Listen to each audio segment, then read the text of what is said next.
यहाँ पे देखिए सेकेंड लास्ट टॉपिक है यूनिट एंड मेजरमेंट का dimensional formula and dimensional equation.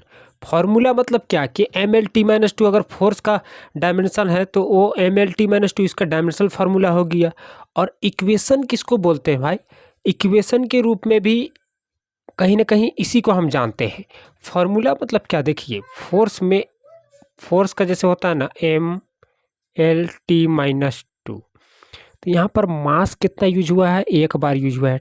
Length का एक बार इस्तेमाल हुआ है। टाइम का माइनस टू बार यूज हुआ है। तो एम एल टी ये ना फार्मूला हो गया, और ये तीनों को मिला दीजिएगा तो ये बन जाएगा इक्वेशन। वही चीज़ को यहाँ पे समझाया गया है कि how and which of the base quantity, कितने कितने बार। तो यहाँ पर फोर्स में मास एक बार, लेंथ एक बार, टाइम माइनस टू बार। और विच कौन कौन बेस क्वांटिटी, तो यहाँ पर तीन किस्म के बेस क्वांटिटी यूज हुए हैं, mass, length and time T minus two. उसी को बोलता है, उसी को बोलते हैं डायमेंशनल फार्मूला। ठीक है। वॉल्यूम के केस में यहाँ पर देखिए लीटर का 3 बार यूज हुआ है, मास और टाइम का एको बार यूज नहीं हुआ है। ठीक। स्पीड और वेलोसिटी के केस में बोलता है कि लीटर का एक बार यूज हुआ, टाइम का एक बार यूज हुआ और मास का no use. Similarly mass density में देखिए L-3 टाइम का नो यूज, M1 L-3 ये मास डेंसिटी का है। समझाने की कोशिश किया है। ये एक्सेलरेशन का देख लीजिए L2-2 LT-2, यहाँ पे मास का एक बार भी यूज नहीं हुआ है, लेंथ का एक बार यूज, टाइम का -2 बार यूज हुआ। ठीक है।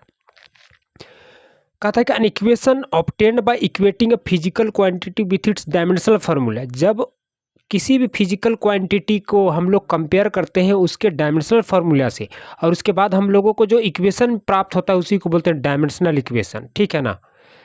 ठीक है। आइए चलते हैं आगे।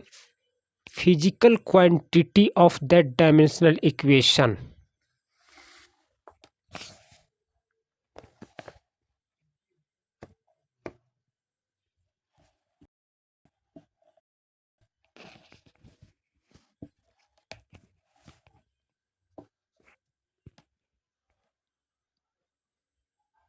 यहाँ पे कुछ दिया हुआ डायमेंशनल इक्वेशन का, कि कहता है dimensional equation are the equation, वो इक्वेशन होते हैं which represent the dimension of physical quantity, जो फिजिकल क्वांटिटी के डायमेंशन को दिखलाते हैं। किसके रूप में दिखलाते हैं? बेस क्वांटिटी के रूप में। जैसे देखिए ना, यहाँ पर वॉल्यूम में 3 बेस क्वांटिटी यूज हुए हैं, मास, लेंथ एंड टाइम। वो अच्छा वेलोसिटी में, और अच्छा वॉल्यूम था ये, और वेलोसिटी में देखिए मास, लेंथ एंड टाइम, तीन जो है 3 बेस क्वांटिटी यूज हुए हैं। ठीक है ना? और उसी तरीके से देखिए यहाँ पर फोर्स के पास 3 है, MLT-2, मतलब यहाँ पर जो है 2 और एक 3 और एक 4 बार यूज हुआ है कोई बेस क्वांटिटी, यही ये बोल रहा है। डेंसिटी में देखिए यहाँ पर लेंथ जो है -3 बार, ये एक बार यूज हुआ है। ठीक है। कहने का मतलब है कि 2 बार यूज हुआ है। यहाँ पर मास और लेंथ कोई बेस क्वांटिटी 2 बार यूज हुआ है। तो ये इसी को दिखलाता।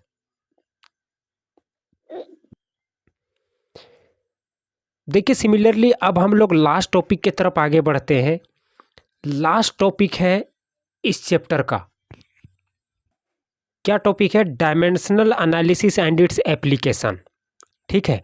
डायमेंशन का मतलब क्या है कि ये पावर है जो बताते हैं कि कोई भी फिजिकल क्वांटिटी कितनी बार यूज हो रही है। डायमेंशनल एनालिसिस में ये इसी बात को तो हम लोग एनालाइज करते हैं कि किसी भी फिजिकल क्वांटिटी का जो डायमेंशन है उसमें जो पावर है वो कितना बार, पावर मतलब कि क्या, कि अगर लेंथ के ऊपर में 3 पावर है वॉल्यूम में तो 3 बार यूज हुआ है। फोर्स के ऊपर में, फोर्स के केस में अगर टाइम के ऊपर में 1 पावर है तो यहाँ पर टाइम का 1 बार यूज हुआ है। वही चीज़ को बतला रहा है। ठीक है। कहता है recognition of the concept of dimension which guide the description of physical behaviour is basic importance as only those physical quantity can be added और subtracted which have same dimension.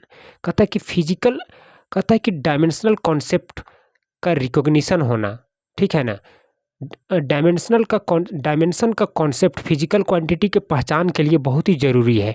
क्यों? क्योंकि तभी हम लोग जा कर के जो है किस क्वांटिटी को हम लोग ऐड कर सकते हैं या सब्सट्रैक्ट कर सकते हैं वो हम लोग पता लगा सकते हैं। आगे चल के बोलता है कि हम लोग सिर्फ और सिर्फ उस फिजिकल क्वांटिटी को ऐड या सब्सट्रैक्ट कर सकते हैं जिनका डायमेंशन सेम हो। ठीक है ना? देखिए डायमेंशनल एनालिसिस का अंडरस्टैंडिंग हमें मदद करता है, हेल्प अस किस चीज़ में? Relationship among the different physical quantity, physical को अलग अलग फिजिकल क्वांटिटी के बीच के रिलेशनशिप को जानने में मदद करता है ना। फिजिकल डेरिवेशन को चेक करने में मदद करता है, एक्यूरेसी को जानने में चेक करने में मदद करता है, किसी भी डायमेंशनल का कंसिस्टेंसी या उसका होमोजेनिटी क्या है उसको भी जानने में मदद करता है। कौन? डायमेंशनल एनालिसिस, ठीक है ना, of the various mathematical expression. ये चीज़ है यहाँ पर। बोलता है कि आगे चल करके एक इम्पोर्टेंट लाइन है, कहते हैं we can cancel identical unit in the numerator and denominator. अगर मान के चलिए हम लोग देख रहे हैं कि न्यूमरेटर या डिनोमिनेटर में आइडेंटिकल कहने का मतलब है क्या है कि जैसे देखिए ऊपर में MLT-2 था, ठीक है, सॉरी m का पावर 1 l का पावर कुछ नहीं मतलब 1 और t का पावर 2 था, और नीचे m0 l एंड t। तो न्यूमरेटर और डिनोमिनेटर में सेम क्वांटिटी था, इसलिए हम लोग कैंसिल कर दी। ये इसी बात को ये बोल रहा है, आइडेंटिकल यूनिट जो है वो कैंसिल हो जाते हैं, ठीक है ना, जब वो न्यूमरेटर और डिनोमिनेटर में होते हैं। Physical quantity represented by symbol on the both side of A dimensional equation must have same dimension. अब कोई भी फिजिकल क्वांटिटी है, ठीक है ना, उसके दोनों के साथ दोनों साइड में मैथमेटिकल इक्वेशन के जो डायमेंशन होना चाहिए वो सेम डायमेंशन होना चाहिए, मतलब उसका LHS जो है RHS के बराबर होना चाहिए। जैसे स्पीड के केस में देखिए क्या होता है LT-1, तो कहने का मतलब है कि स्पीड का अगर डायमेंशन LT-1 आ रहा है LHS में, तो RHS में भी LT-1 ही होना चाहिए। ये भी डायमेंशनल एनालिसिस करने के दौरान इस बात को हम लोग जान पाते हैं, सीख पाते हैं कि किसी भी फिजिकल क्वांटिटी का डायमेंशन जो होता है उसका दोनों साइड जो है हमेशा बराबर होता है, ठीक है। तो आइए देखते हैं इम्पोर्टेंस ऑफ डायमेंशनल एनालिसिस। पहला इम्पोर्टेंस क्या है कि डायमेंशनल कंसिस्टेंसी, किसी भी फिजिकल इक्वेशन का डायमेंशनल कंसिस्टेंसी, उसका एक्यूरेसी कितना है उसको जानने में मदद करता है। Physical quantity may be added together or subtracted from one another if they have same dimension। अगर किसी फिजिकल क्वांटिटी के पास सेम डायमेंशन है तो उसको जोड़ सकते हैं या घटा सकते हैं। वी कैन ऐड और सब्सट्रैक्ट सिमिलर फिजिकल क्वांटिटी। अगर सिमिलर फिजिकल क्वांटिटी जैसे एक जगह l का स्क्वायर है मल्टीप्लाइड l का पावर 1 है, तो हम लोग क्या करेंगे l का पावर 3 हो जाएगा, तो ऐड या सब्सट्रैक्ट कर सकते हैं। देखिए यहाँ पे बोल रहा है कि वी कैन ऐड और subtract the similar physical quantity, मतलब सिमिलर फिजिकल क्वांटिटी को हम लोग मल्टीप्लाई कर सकते हैं या घटा भी सकते हैं। अच्छा, जोड़ सकते हैं और घटा सकते हैं, है ना। कहता है velocity can not be added to force. अब देखिए कुछ रूल भी है जिनके बारे में हम लोगों को कब पता चलता है डायमेंशनल एनालिसिस करने के दौरान, कि फोर्स जो है वेलोसिटी जो कभी फोर्स से मल्टीप्लाई नहीं जुड़ सकता है। फिर यहाँ पर देखिए आगे कहता है कि इलेक्ट्रिक करंट को जो है हम लोग सब्सट्रैक्ट नहीं कर सकते हैं, किससे? थर्मोडायनामिक टेम्परेचर से। अब कहता है कि एक सिंपल प्रिंसिपल होता है जिसको प्रिंसिपल ऑफ होमोजेनिटी के नाम से जानते हैं, principal of homogeneity of dimension in an equation. कहता है कि इसका इस्तेमाल है, अत्यंत यूजफुल है किस चीज़ में? Correctness of equation. कोई भी फिजिकल इक्वेशन करेक्ट है कि नहीं है उसको हम लोग कैसे जानेंगे? तो उसके लिए एक सिंपल फार्मूला है जिसको principle of homogeneity of dimension के नाम से जानते हैं। Dimension of all term are not same. कहता है कि अगर किसी भी फिजिकल क्वांटिटी के जो डायमेंशन है वो सारे टर्म जो है से उस फिजिकल क्वांटिटी के सारे टर्म के जो डायमेंशन है वो बराबर नहीं है, तो इक्वेशन क्या हो जाएगा? रॉन्ग, ठीक है ना, यही तो बोलता है। और अगर बराबर हैं तो वो इक्वेशन डेफिनेटली क्या हो जाएगा? क्या होगा? राइट हो जाएगा। कहने के मतलब है कि ये वही चीज़ को बोल रहा है कि लेफ्ट साइड में अगर LHS जो है फोर्स का अगर हम लोग निकाल रहे हैं और फोर्स का अगर हम लोगों को डायमेंशनल फार्मूला पता है MLT-2 होता है, मतलब कि वो LHS में MLT-2 है और RHS में भी MLT-2 है। LHS RHS उसका लेफ्ट साइड राइट साइड दोनों बराबर है। वही चीज़ को ये बोल रहा है कि कोई भी इक्वेशन जो है करेक्ट तभी माना जाएगा जब उसका LHS और RHS दोनों क्या होगा? बराबर हो जाएगा, ठीक है ना। अब देखिए कहता है कि dimensions are customarily used as a preliminary test of the consistency of equation. तो डायमेंशन का इस्तेमाल जो है ज़्यादातर जो है किस में होता है? किसी भी फिजिकल इक्वेशन की कंसिस्टेंसी को, वो सही है कि नहीं वो है ना, इक्वल है कि नहीं उसको जानने में होता है। When there is a some doubt about the dimensional consistency does not guarantee correct equation. तो थोड़ा सा भी अगर उस इक्वेशन में हम लोगों को डाउट हुआ उसका उसका LHS RHS में, तो हम लोग नहीं कह सकते हैं कि ये इक्वेशन फिजिकली करेक्ट है कि नहीं है। ठीक है ना। अब आगे देखिए, एक बहुत ही इम्पोर्टेंट टर्म है, नीट में एक बार इसको पूछा गया है और जनरली मॉड्यूल ये मॉक टेस्ट में पूछा जाता है कि स्पेशल फंक्शन जैसे trigonometric, sine, cos, tan, logarithmic, log का वैल्यू ln है ना, एक्सपोनेंशियल फंक्शन कहता है कि log to the power x है ना, एक्सपोनेंशियल फंक्शन, ये सभी क्या होते हैं, इनका कोई भी डायमेंशन नहीं होता है। ठीक है ना। कहता है का pure number ratio of the physical quantity such as angle. ठीक है, एंगल में क्या होता है, रेशियो एंगल लेंथ बटा लेंथ होता है ना एंगल का। सिमिलरली रिफ्रैक्टिव इंडेक्स, ठीक है ना, refractive index, speed of light in vacuum, in medium, इन सभी का कोई भी डायमेंशन नहीं होता है। अब किसी भी डायमेंशनल कंसिस्टेंसी को चेक करने के लिए, टेस्ट करने के लिए हम लोग जो इक्वेशन का यूज करते हैं जनरली, देखिए यहाँ पर ये एक इक्वेशन है, x equal to X naught plus V naught multiply T plus half A T square. यहाँ पे देखिए, यहाँ पे तीन अलग अलग इक्वेशन को ऐड किया गया है। अगर कहिए तो कहने का मतलब है कि अगर LHS में ये L है तो सबका जो है L L L ही होगा, तभी ये इक्वेशन को सही माना जाएगा। अगर किसी का भी इक्वेशन थोड़ा सा भी अंतर हो गया किसी के इक्वेशन में, जैसे मान के चलिए इसका L है, L इक्वल टू L दोनों है, ये L3 है, तो ये इक्वेशन डायमेंशनली करेक्ट नहीं माना जाएगा। उसी चीज़ को समझा रहा है कि time period of simple pendulum का इक्वेशन से समझाया गया है कि फॉर्मूला क्या है, T इक्वल टू 2π√L/g। यहाँ पर 2π क्या है, कॉन्स्टेंट, इसका कोई डायमेंशन नहीं होता है। ये किसका लेंथ का देगा और ये एक्सेलरेशन है LT-1। ठीक है ना। तो हम लोग एक बार टाइम को जो है x बराबर लेंथ, ठीक है, मिल गया, the dimension of each term में भी रिटर्न है। तो यहाँ पे हम लोग यहाँ पे इसको यहाँ समझाया गया है। इसका देखिए ये लेंथ है ना, तो एक बार x इक्वल टू L आ गया, ठीक है, x नोट भी लेंथ, ठीक है, एक बार VT, तो यहाँ पर वेलोसिटी का LT-1 और मल्टीप्लाइड बाय टाइम, ठीक है, यहाँ टाइम कट गया, लेंथ बचा, ठीक है, L, ठीक है ना। अब यहाँ पे देखिए हम लोग ऐसे भी करके देख रहे हैं, तो हम लोगों को दोनों साइड में L L L ही मिल रहा है, बराबर से इधर भी बराबर से उधर भी, मतलब कि ये इक्वेशन जो है वो डायमेंशनली करेक्ट है। इसको हम लोग कैसे जाने, प्रिंसिपल ऑफ होमोजेनिटी के माध्यम से। सिमिलरली देखिए एक उदाहरण दिया गया है, जैसे मान के चलिए time period of simple pendulum T equal to 2π√L/g। कहने का मतलब है कि ये टाइम है, टाइम ना, यहाँ पर डायमेंशन क्या है, डायमेंशन इसका देखिए, ये तो डायमेंशनल कांस्टेंट है ना, कांस्टेंट का नो डायमेंशन होता है। लेंथ का तो ठीक है L, और नीचे क्या होगा, एक्सेलरेशन का LT-1, L कट जाएगा, टाइम इधर भी आ जाएगा। तो इस तरीके से हम लोग कह सकते हैं कि ये भी डायमेंशनली करेक्ट इक्वेशन है। यही चीज़ को समझाने की कोशिश किया है कि राइट हैंड साइड में देखिए, राइट हैंड साइड में और लेफ्ट हैंड साइड में दोनों तरफ जो है डायमेंशन सेम होना चाहिए, तभी उस इक्वेशन को हम डायमेंशनली करेक्ट इक्वेशन मान सकते हैं। और कहता है कि test of consistency of the dimension, कहता है कि किसी भी कोई भी डायमेंशनल फार्मूला कितना करेक्ट है, उसको टेस्ट करने का फ़ायदा ये होता है कि हम लोगों को पता चल जाता है कि कौन सा टेस्ट जो है उसमें यूनिट कितना कंसिस्टेंस है, कितना सही है कि कितना गलत है। ठीक है ना, वही चीज़ को यहाँ पे समझाया है।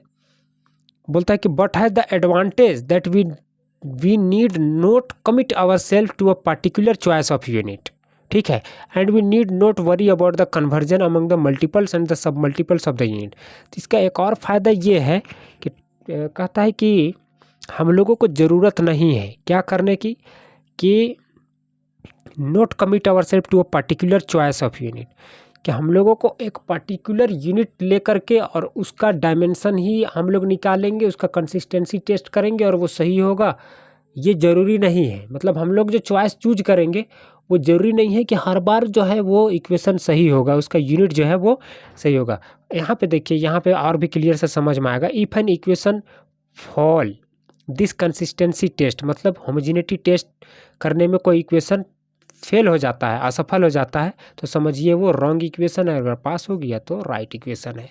कहता है dimensionally correct equation need not be actually an exact correct equation, तो कहता है कि कोई फिजिकल क्वांटिटी है, जैसे मान के कोई फिजिकल इक्वेशन है, जैसे कि v is equal to U T plus half A T square, ठीक है। तो अगर ये डायमेंशनली ये इक्वेशन करेक्ट है ना, इसका dimension L H S R H S दोनों सेम आ रहा है, तो डायमेंशनली करेक्ट है, ठीक है।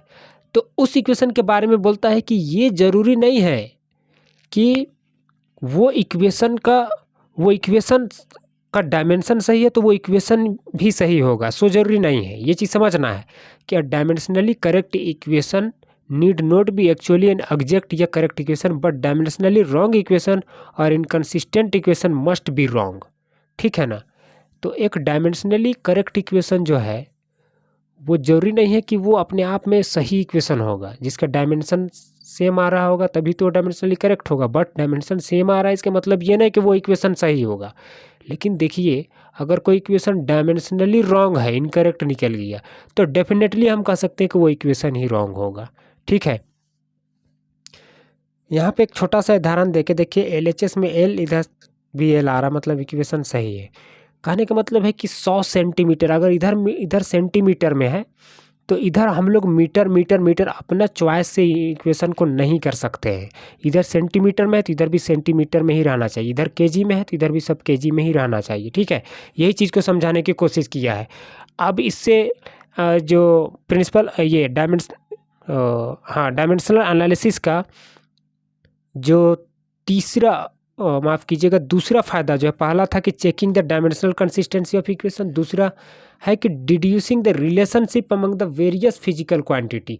बहुत सारे फिजिकल क्वांटिटी के बीच में रिलेशनशिप को जानने में भी ये हमारी मदद करता है, ठीक है ना।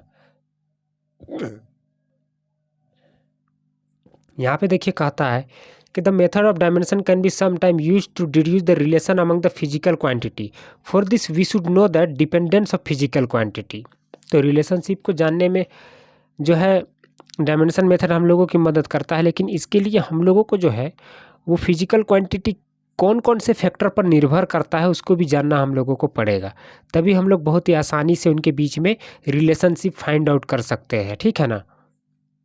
And consider it as a product type of the dependent. Let us take कहता है कि for this we should know that the dependence of physical quantity on the other quantity up to 3 physical quantity और linear independent variable होना चाहिए, 3 physical quantity तक या linearly independent तक, ठीक है ना। तो उसको क्या मान के चलना है, एक प्रोडक्ट गुना के रूप में मान करके चलना है ना। गुना पर वो डिपेंड करता होगा, इस टाइप से मान के चलना है। और इसको एग्जाम्पल से यहाँ समझाने की कोशिश किया है। ये पूरा एग्जाम्पल में आप लोग को एक चीज़ बता दे रहे हैं कि जैसे t equal to K L to the power X G to the power Y and M to the power Z है ना। तो इसमें हम लोग देख रहे हैं कि जो टाइम है, ठीक है, उसको एक बार लेंथ के रूप में, एक बार जो है ग्राम के रूप में, एक बार मास के रूप में रिप्रेजेंट कर दिया गया है ना। तो उसमें हम लोग देखेंगे कि लेंथ का यूनिट, ठीक है, यहाँ पर ग्राम नहीं है, जी है, मतलब एक्सेलरेशन का यूनिट, और मास के यूनिट में जो पावर है इन सब में मल्टीप्लाई होगा, जो सेम होगा वो कट जाएगा और फिर हम लोगों को आंसर मिल जाता है, ठीक है ना।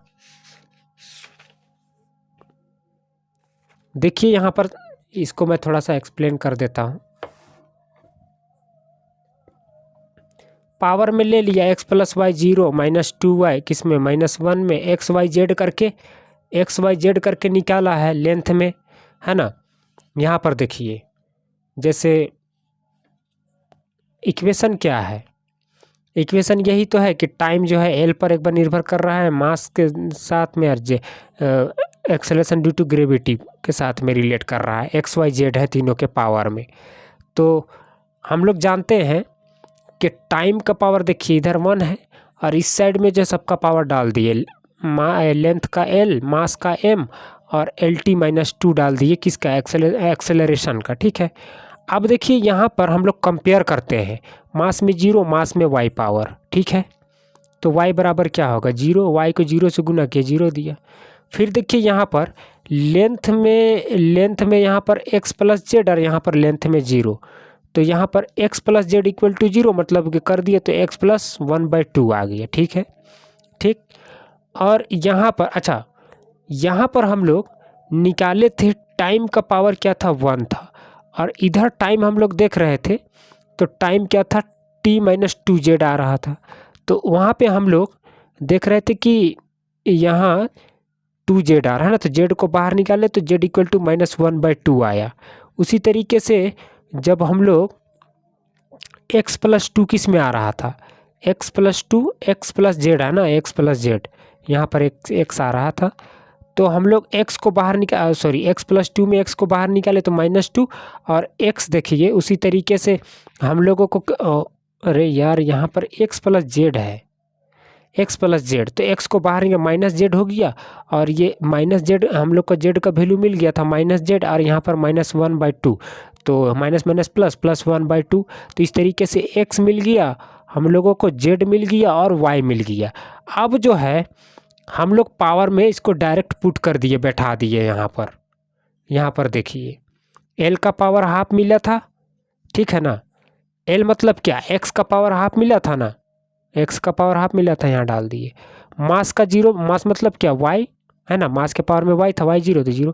g के पावर क्या मिला था, -1/2, कहाँ है g का -1/2, जी में क्या था, z था ना, तो z इज इक्वल टू -1/2 यहाँ डाल दिए। आप सब करने के बाद देखिए यहाँ पे ये हाफ को रूट लिख सकते हैं, तो l में रूट आ गया मल्टीप्लाइड m का 1 मल्टीप्लाइड इसका ये -1/2 मतलब क्या कि रेसिप्रो नीचे था तो g 1/2 जब किए तो हम लोगों को after all formula k equal to under root l under root g लिख दिए। इसको ऐसे भी लिख सकते हैं ना, t equal to k under root l/g। तो हम लोगों को इक्वेशन मिल गया t इक्वल टू k।